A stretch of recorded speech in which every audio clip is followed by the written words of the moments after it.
Hello everybody and welcome to the United Stand. I'm pleased today to be joined by Watford goalkeeper but formerly Man United goalkeeper, YouTuber Ben Foster. How you doing, Ben? I'm good, thanks Mark. Thanks for having me on the show.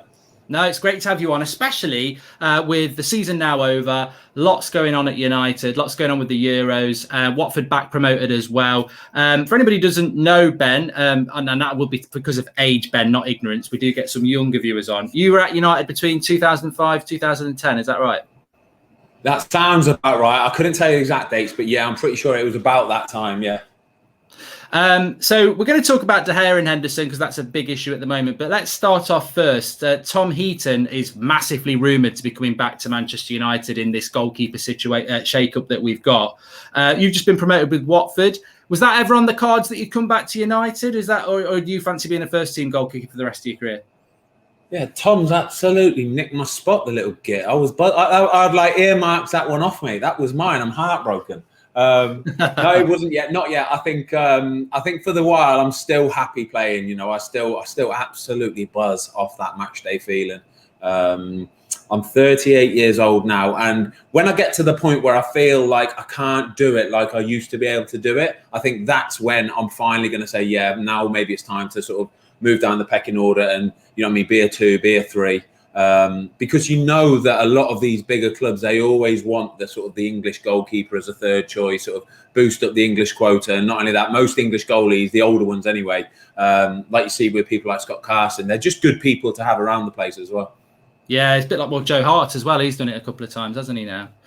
Exactly. Yeah. I'm sure. Sorry, that's the thinking behind Tom Heaton as well. I don't know if you know Tom or if you've spoken to Tom, but he is just one of the best lads you'll meet, honestly. First and foremost, though, as a goalkeeper, honestly, is incredible.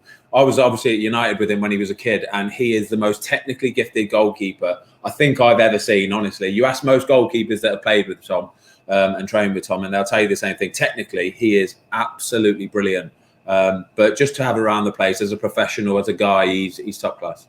That's good to hear, and I think there's a lot of our viewers will be really excited about that, because I'll be honest, I'm not excited about signing a reserve goalkeeper. It's just, you know, I think we'll talk about it in a minute, but United need far more than that. And a reserve goalkeeper, I mean, you were at United for 5 years, weren't you? And you know, I think you nearly played the same amount of games for England as you did for United, which we'll talk about in a minute. But as a reserve goalkeeper, I would have took you, but I think you're right. It's because you want to play first team, don't you? And as a reserve goalkeeper, you're probably not going to play very often. Yeah, it's not, don't get me wrong, it's not an exciting signing. If you're a team like Man United, you want to be linked with the big boys. You know, you want these you know, the Haalands, the Mbappes. They're the kind of signings that the Man United fans want to hear about. When it comes to you know, second, third choice goalkeeper, it's kind of like, yeah, you know, get it done, get it signed off, but it's not what's going to get people's juices flowing. But honestly, you would not believe the effect having those kind of people around the place. They might not have the value of sort of they're not worth anything, if that makes sense, but their worth to the club, to the community around the place, to setting the high standards is absolutely invaluable. It's like Gary Neville back in the day. You know, everybody used to say it. Gaz Neville was a absolutely brilliant right back of a defender, but around the place as well, oh my gosh, like he's just set the standards 24/7. Do you know what I mean? I remember times when he was literally grabbing Alex Ferguson and saying, "Boss, that can't happen. It should happen like it should be happening like this." And Fergie would go, "Yeah, I know, we try. I know, I'm trying." Like that's the sort of people you need around the place. We'll talk about the goalkeeper situation with United, and because unfortunately it has become a bit of an issue. I spoke about it about a year ago. I like Dean Henderson and I like David De Gea. And I didn't like the idea of going into a season with two goalkeepers that good, because in my experience, and obviously yours is way bigger than mine or any fan, but I just don't think it. I don't think it was ever going to work, because is one, you know, there's, as I said, for me they're both very good goalkeepers. I prefer De Gea, but they're both very good goalkeepers. And are you looking over your shoulder as a goalkeeper if you, Ben Foster, have got, say, a goalkeeper that you feel is as good as you, wants your spot? As a goalkeeper, do you just want to be the number one and have a lesser, I know it sounds horrible, but a lesser goalkeeper that you know you're number one and you know they're number two? What do you think about that as a goalkeeper going into a season like that? Yeah, absolutely, Bob on. It's as a goalkeeper, and if I'm the first choice goalkeeper, I need to know I'm the first choice goalkeeper. I need to know sort of in my head, when I go into matches, I need to know that I'm the man. The team are relying on me to save them today, to make those big, important saves, to keep your team in the game. And I think when you've got a set of goalkeepers like Manchester United had, just people don't know their pecking order. And I think it's so important to know your pecking order, whether you're with England, whether you're with Man United, whoever it is, there has to be a pecking order. When I went to the World Cup in 2014 in Brazil, it was me, Joe Hart, and it was Fraser Forster. We knew the pecking order. Joe Hart was number 1, I was number 2, Fraser was number 3. And we knew that, and we were cool with it, and we were fine with it. It is what it is. And then it's Fraser's job to just, be around the place, be nice, be happy, make sure training is bub. It's my job to make sure Joe has everything he needs ready for the game that's coming up. And then it's Joe's job to just get his head around the game, as simple as that. I think once you start having 1 or 2 or 3 people that kind of almost think they're that number 1, it's a problem, Mark. It is. It's a problem. How do you think it went last season? And going into next year, I think we as United fans know one of them's got to go, because you can't have that situation. It's not even a personal thing, really. It's just like you said there. It's because they're too good to go into another season like that. And I think it's actually caused problems. I thought Henderson's performance against Liverpool was just ridiculously bad. Obviously, De Gea's had a couple of bad games as well. What's your thought as a goalkeeper? Because I don't think you've ever crossed paths with either of them anyway. So it's not like you've got that experience. So as just looking at it, do you go with the younger goalkeeper? Do you go with the experienced keeper? And they've both got their issues. They've both got the pros and the cons. It's, you know what? I think it's a bit of a bigger problem than what people think, because Dean Henderson, I think, given the chance to actually go and play and be Manchester United's number 1, I think when we played against him last year, for example, against Sheffield United, honestly, for me, he looked like he had absolutely everything to go on and be a monster. He kicks it an absolute mile. He was coming out for crosses. He was sweeping up. He was clipping it to left back, right back. He was making unbelievable saves. And then it's very similar to sort of me when I went back to Man United. The pressure of Man United was so intense and so much, and I just didn't know how to deal with it. Honestly, I just couldn't deal with it. So when I went out onto the pitch on a Saturday afternoon, I couldn't be the Ben Foster that I knew I could be. When I was at Watford for 2 years, I was going there and everything just came so natural to me. It just happened in front of me. But when I went back to Man United, I was just second thinking absolutely everything. And it looks to me like Dean is just going through that little phase, just a little bit. Do you know what I mean? Where it doesn't just come so naturally at the minute. He's thinking about too much. He's thinking about what might happen if. And that is a problem for me as a goalie. I think if you can just go out there and be autopilot all the time, like the likes of Alisson or Edison, them type of goalkeepers, honestly, if you watch them, it looks to me like they do not care whether they make a mistake or not. They could let one go straight through their hands and they will still go and do the same thing in about 5 minutes' time. I love that mentality about them two goalkeepers. So I think if Dean was given the chance and he had somebody like Ollie put their arm around him and say, listen, mate, you are the man, you're my guy. But on the token, David De Gea, it's David De Gea, for God's sake. You know what I mean? One of the best goalkeepers the Premier League has seen in the modern era. He is, for me, he's been right up there. But you can see that he has started to change a little bit, for sure. Couple it with the fact that there's not many big teams that need goalkeepers. And look at the wages that the guy's on. It's a massive, massive conundrum. I don't know whether somebody's going to be willing to pay 30, 40 million for him and put him on 300 grand a week. Name me a team. I don't know if you'll find one. I think you hit the nail on the head, Ben, because I think, many people, I'm not going to shirk saying it here because you sat next to me. I've said that in relation to Dean Henderson, it reminds me of the Ben Foster. And I owe you a few beers whenever we meet up, because I remember 2010 to 2012, was it you, Dan and Johnson at Birmingham? Like on Fantasy Premier League, I used to have all three. You never have three players from the same team in it. I always used to, because it was like clean sheets galore, wasn't it? You never used to. I think we kept 11 that year. It's amazing. Yeah. I remember little things like that, but we kept 11 that year because it was a club record. And I know it because I'm the same as you. Fantasy Premier League, if you find a player or a little partnership, my God, they hold a special place in your heart, don't they?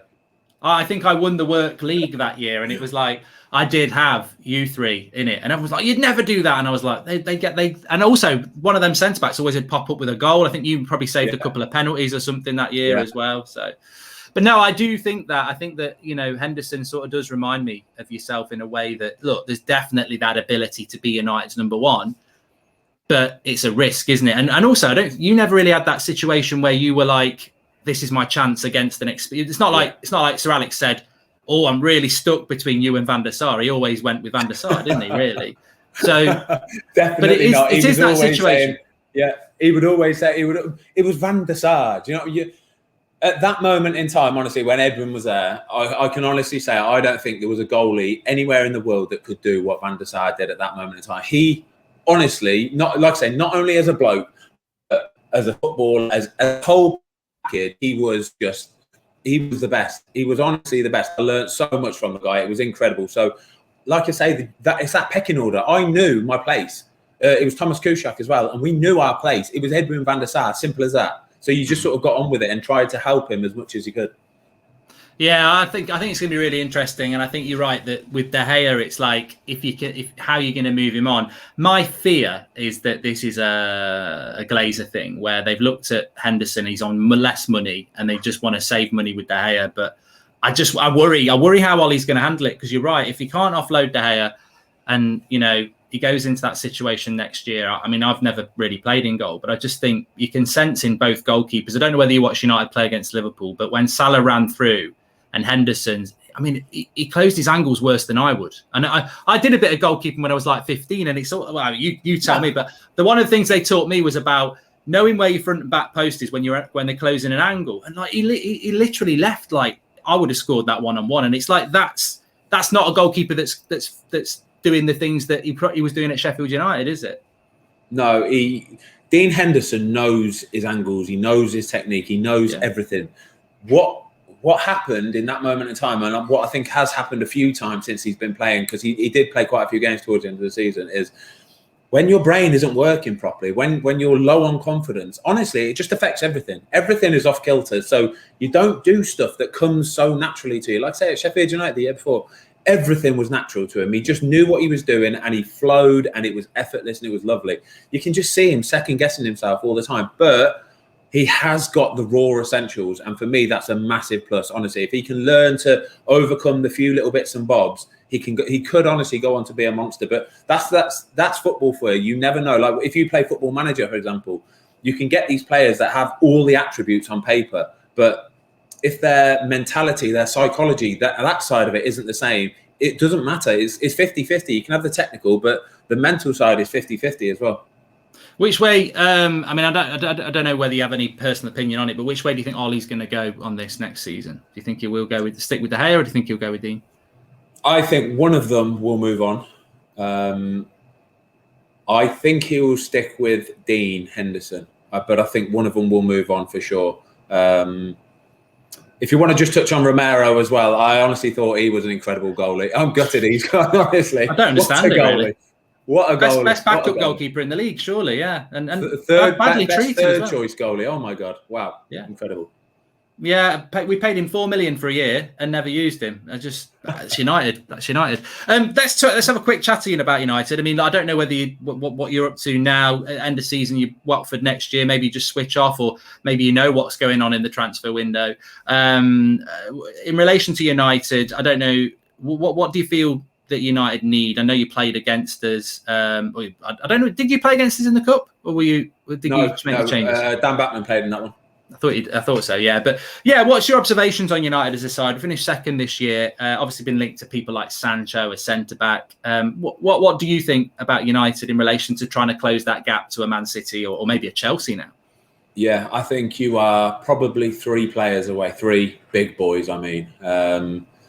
I think if you can't get Kane, because for me, I think Kane will go to Man City. I think he has to go to Man City, to be honest with you. For him to kick up a fuss and say that he wants to leave, Man City surely have to be on the back burner. Have to.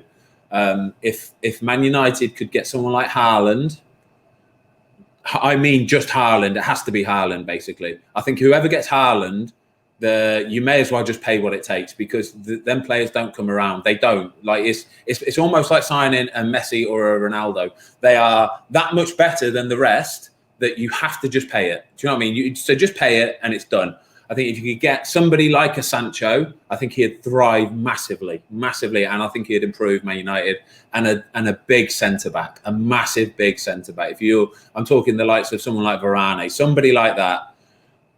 3 massive signings, which are going to probably cost 500 million, probably 500 million. But wow, I think that's where it is at the minute. I mean, yeah, just talking about that, I personally, I agree with you. Apart from the striker, I think that we do need a striker, but with Cavani there, I just don't like the midfield. Yeah. I hate the midfield. I think, and I hate's a horrible word, but it's not an individual thing. I think the midfield at United is just so. I use the example. I think a Romero and Ward-Prowse is better than a McTominay and Fred, and I think for United, you've got to have better than that. And he doesn't seem to be able to sort that midfield out. And even against yourselves, Watford, it was. That midfield, I think we played Van der Beek and McTominay that day, and they were 2 of our better players. But that's Watford. It's we don't have that very often where our midfield sort of grab hold of a game. I think, I agree with what you said there about the midfield. If you can sign another bit in midfield, it's massive. For me, McTominay, honestly, and it wasn't just me. As players, when you play against the team, when you come off and you're on the way home and you're talking about the game and stuff like that, there's always a bit of a consensus about, he was a good player, weren't he? He did well, wouldn't he? And McTominay was the name that kept popping up. Everybody was saying, do you know what?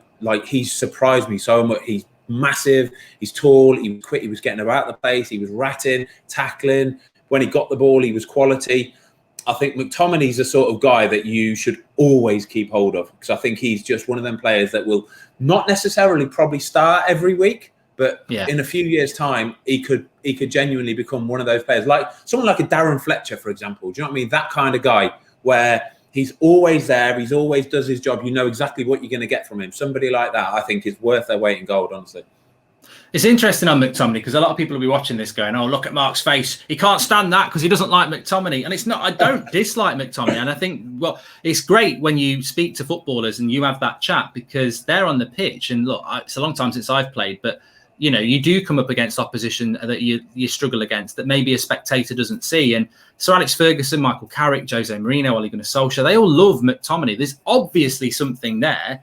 I just don't think he shows it enough to the spectators for us to understand, because he definitely has a lot of respect. And you're not the first person to say that. I can't remember what other club said that McTominay's a pain in the arse to play against because he's so big and powerful. So there's definitely, it's encouraging. I just don't think he suits sentiment. I think he's more of an expansive player than a holding midfielder, but obviously we haven't got that at the moment. So, it is. No, listen, I agree with what you said, because even before the game, I remember thinking, I was always the same. I was never a massive fan of McTominay. For me, he was just somebody who's come through the academy.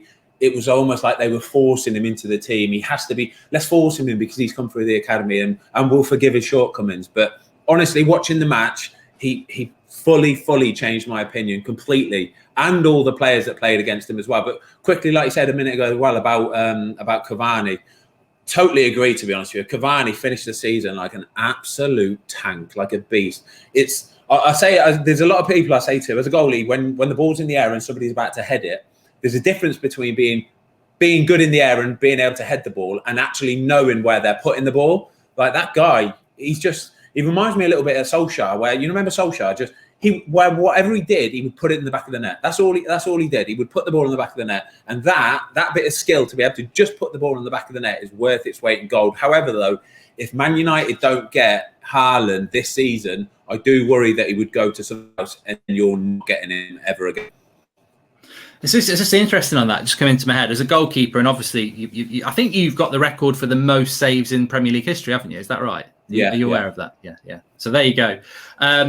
We're in the presence of the goalkeeper who's made the most Premier League saves in history. What sort of striker is the hardest, as a top level keeper yourself? What sort of striker is the hardest to, prepare for? Is it the one who makes it quick? Or is there just some people that they can take as long as they like and you're never going to get it because they're so accurate? And have you got any sort of examples of a striker that is difficult to deal with? Yeah, sure. There's two types of strikers that are problems, and they make alarm bells ring in my head like you would not believe. So the first type of striker is somebody like Harry Kane, or even like Jermaine Defoe back in the day. And I'll explain what I mean when I say this, because neither of them need much backlift to absolutely smash the ball. So they kick it, and you're not even thinking they're kicking it. You're thinking he needs to take another step and kick it, but they don't. They kick it, which is a problem because you're not even set. You're wrong-footed, which is where you always hear the phrase, "Oh, the goalie was wrong-footed." Most of the time is because it's taken a deflection or they kicked it much earlier than what the goalie thought he was going to do. So Jermaine Defoe, Harry Kane does it a lot, honestly. Harry Kane is so good at, he sort of runs and his stride is different and he just does it. And you're like, what, how? But then the second type of striker for me that really worries me is the Jamie Vardy type of striker who just plays like Michael Owen used to do, plays on shoulders, is always waiting, doesn't look like he's bothered. He's been behind. And Leicester play to his strengths like you would not believe. Leicester are so good at it. They will knock it around, make it look like they're not even trying to put it. But then Vardy knows exactly what's going on.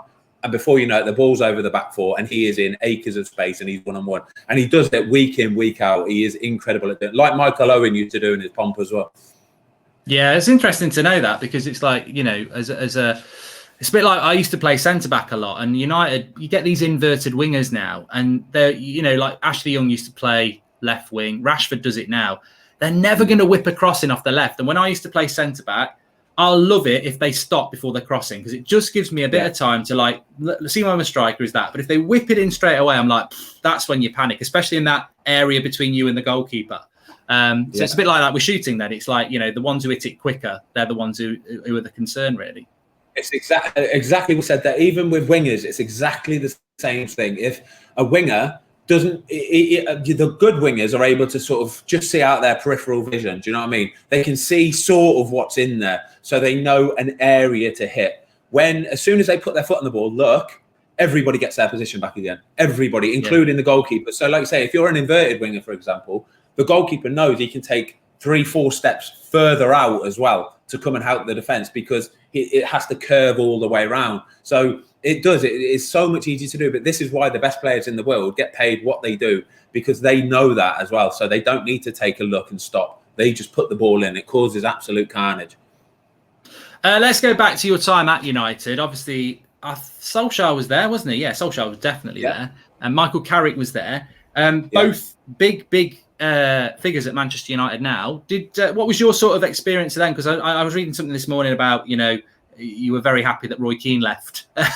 But was just because of it, I mean, for anyone who doesn't know, that not that there was a fallout, just because he was so, you know, probably quite rude and demanding like he is on the TV now. I mean, I love Roy Keane. He's my favourite player, but I don't think I'd like to have played with Roy Keane. But what was Solskjaer and Carrick like? Could you see them being managers? Yeah, sure. Everybody knew that Michael Carrick was going to be a coach. Everybody knew that for sure. And he may even go on to be a manager for sure. Because Carrick was he just lived and breathed football. And he was like an encyclopedia of football. He watched everything. And honestly, he just knew everything as well. And that is incredible. You see these players along the way. Like Tom Cleverley is a little bit like it at Watford at the minute. He just lives and breathes football. He watches everything and he knows everything. So when games are on the telly, like we'll just be watching it and he's sort of going, no, don't do it. And he's just mumbling it under his breath. But you know what he's saying and it makes complete sense. So I knew Carrick was going to do that for sure. Because one, he was a lovely player and he was technically everything, spatially, he knew it, he got it. Again, those sort of players nowadays, you don't see them very often, do you? They just go under the radar. They're lovely players. And again, Ollie, though, the same sort of thing. I'd never ever thought he would be a full-on manager. But for a while, he was actually the reserve team manager at Man United because when towards the end of my time at Man United, I sort of got bombed out the squad a little bit and I was in the reserve squad. So I was training with Ollie day in, day out. And to be fair, Ollie was brilliant. Like his man management skills, honestly, were just second to none. He was the guy that would happily put his arm around you. And he wouldn't tell you what you wanted to hear. He would tell you what he knew you needed to hear, but not in a sort of a dickheady way either. It would be, listen, work on this, work on that. But honestly, you've got everything up. So just do this, do that. And he would do it all the time to every player, to all the young players. Like the amount of young players that were in that reserve team and never really made it at Man United, but then went on to still have full careers, whether it's in Championship, League One, League Two, players that would have gone away, but then got another big move back again. Do you know what I mean? There's countless players that have done it. Yeah, it's interesting on that because I think we, you know, I mean, running a United channel where definitely Ollie splits opinion. It's, you know, I know people are listening, but I think that as somebody, I do want Solskjaer to have next year. I think he's earned that right. Some people would rather take a Conte or a Zidane now, which the club aren't going to do that. But I do think that his man management is something that gets mentioned a lot, and it's great to hear that from yourself because it is very, very clear. I mean, look, he does have his favourites. I think that every manager does. But the man management side of things, I mean, look, you look at someone like Paul Pogba, who was clearly wanting to leave in December, and then he puts in a shift till the end of the season. And I would imagine a lot of that would be down to someone like Solskjaer. I don't know whether you've had those sort of issues yourself, but, you know, a disruptive element in the dressing room is not easy to deal with mid-season. No, it's definitely not. And I think management in general has changed. I don't think you can manage like what you used to be able to manage. Is that the sun has bloody gone crazy on that, hasn't it? Can I see if I? Oh yeah, you look like you're in a. There you go. You look like you're in a. I think it's because we've got like a big skylight above it. Sorry, guys. That's all right. That's still rubbish, isn't it? Here, let me go like that. There we go. Sorry, guys. I've got my big hands all over it. Yeah. So for me, management, I don't think is what you can do. You can't do it like that anymore. Like the old school managers, like the likes of Jose Mourinho, who sort of to be fair, back in the day, he used to have a bit of charisma about himself, didn't he? And he always used to come across quite likable and approachable and all that kind of stuff. And he sort of almost lost that side of it. It was almost like it was his way or the highway, and that's it. And in football nowadays, players honestly will be happy to just go, all right, well, if you're going to be a dickhead, I will just sit here and I'll collect my money. Do you know what I mean? I know for a fact you'll probably be in a year, 2 years time, because that's how management works. You don't get to get a job for long. So you need to have really, really good man management skills. I think somebody like Ollie, for example, has got that in abundance, honestly. He's obviously very good technically as well. He knows how to get his team set up, all that kind of stuff. But I think if you could give him a couple more big players, you genuinely would have a chance. Just to talk about the Euros, because they are starting this week. What was your England? I wanted to ask you about England and being away. They're not going to be away though. I don't know how it works. How does it work with England? Even if you're for the Euros, where they're going to be playing at Wembley, will they? Do you fancy England, or do you think there is a bit of a mental block when it comes to tournament football? I'm with you a little bit. I think. How old are you, Mark? Just 40. So, yeah, you look much older than that. Sorry, man. You're the first one to say that, but no, I remember like 90. I vaguely remember 90 and 96. 96, so, obviously, I remember. I think for people of our age, it's almost ingrained in us, isn't it, that we might do okay to a point, and then we'll just sort of fall short. And I think, as like I say, it's so ingrained in us that it's so hard to try and change that now and think, actually, you know what, we could win it. I think the last World Cup showed that you can actually win it. You know what I mean? We got to the semi-final. At times, we played some incredible stuff. I would just like to think that with the team that we've got, that it's almost like an embarrassment of riches sometimes. If you look at our team, some of the players coming through, that if you were to try and put a value on every player, oh my gosh, it would be absolutely outrageous. It would probably be the most expensive international team, probably other than France, maybe, in the world. It's incredible. So if you've got that at your disposal, I would just like to think that we go and absolutely show what we can do. We don't sit back. We don't play conservative football. And even if we do get to the quarterfinal, semi-final, but we've played this lovely, expansive football, we're passing it, we're dominating teams, I think the country will be happy with that. But if we do it the conservative way, I think that will be a problem. And I think that's what's going to happen between you and me, Ben. I don't have a massive problem with Southgate. I just think we've got so much attacking talent. It'd be nice to let the foot off the pedal, so to speak. But we'll see what happens with that. Yeah, Ben, where are you? You're on YouTube, aren't you? Are you going to have your camera in your goal in the Premier League, or won't they let you? I'm not sure yet. We're gonna talk to them soon. Listen, either way, whether I can or I can't do it, I'm definitely still going to be doing the matchday vlog. So whether we're away at Man United, home to Liverpool, whatever it is, I will always still be doing things. I'm definitely though going to start trying getting a few more sort of play interactions. So when we're playing away at Man United, get some of the players to just sort of say a few words. Like after the Man United, we played Man United in the FA Cup, and I was doing it, and because I still know quite a lot of the Man United behind the scenes guys, you know, the kit men, they're all the same, all those kind of guys. I was sort of right by the channel. I was chatting to them for a little bit. A lot of the lads were coming back past, like Jesse Lingard, love the channel, Fozzie, brilliant. Scott McTominay, like he was buzzing off it so much. He was like, Fozzie, it's incredible. Like, keep doing it. So I'm like, yeah, mate, this is class. Look, thank you. So I'll try and get a bit more sort of player interaction, which I think people will buzz off as well, because I think a lot of people are just tired of hearing the same old questions of how do you think the game went, or blah, blah, blah, blah. I think they'd much rather hear it in a much more honest sort of way. And I think being a player, other players will feel safer doing that to me. Yeah, 100%. I mean, I'm sure a lot of people are aware of it anyway, but if you're not, check out Ben Foster's YouTube channel. There's lots of stuff on there anyway, isn't there, with the cycling and stuff, but with the football stuff, if you're interested in that, which if you're watching United Stand, you're going to be, definitely check it. I'll drop a link in the video description for that. So Matt, you obviously do a lot of sort of, they're called watch-alongs, aren't they? Yeah. So do you do just the Man United games? Do you do everybody? So I do Man United on here, and then I've got another one that's football. So for the Euros, I'll be doing those sort of things, and like the big Premier League games. So yeah, I do quite a lot now. I used to just do United, but now it's like I do a lot of other games like Champions League and stuff like that. Yeah. But so that's something I would be. I think I'm quite interested in doing. Maybe doing some of the games of the Euros, just because I think nowadays, like I say though, people, when they're watching the game on the telly, they don't always want to listen to just the normal commentary, the sort of the standard toe the line, you can only say certain things commentary. I think, like me personally, there's a guy called Thogden. I watch him sometimes, and I know Thogden. Yeah. Do you know what I mean? And me and my son, what we'll do is we'll mute the telly, the Sky telly, and we'll listen to him talking about it. We'll sync it up, and we'll do that exact thing. So I'm thinking that would just be wicked to do. Do you know what I mean? I'm going to get a sofa behind me. You might have some food on the table, like a beer or whatever. That's how I want to listen to football and watch football. Do you know what I mean? Instead of just, don't get me wrong, it has its place and it will always have its place, but I want to listen to an alternative point of view. And I think people who haven't been footballers, like yourself, like Thogden, those kind of guys, they genuinely offer sort of a different insight to it that people that have been in the game do as well. Do you know what I mean? If that makes sense. So yeah, I think if I can do something like that over the summer, that'd be great for me as well. I'd love to do that. There you go. And that's exactly what we do on here. And if you can't be asked to set up anything, we'll just split screen it and do it on my channel. So, let me know. We'll do that. Defo do that. We'll defo start doing that as well, mate. Yeah, okay.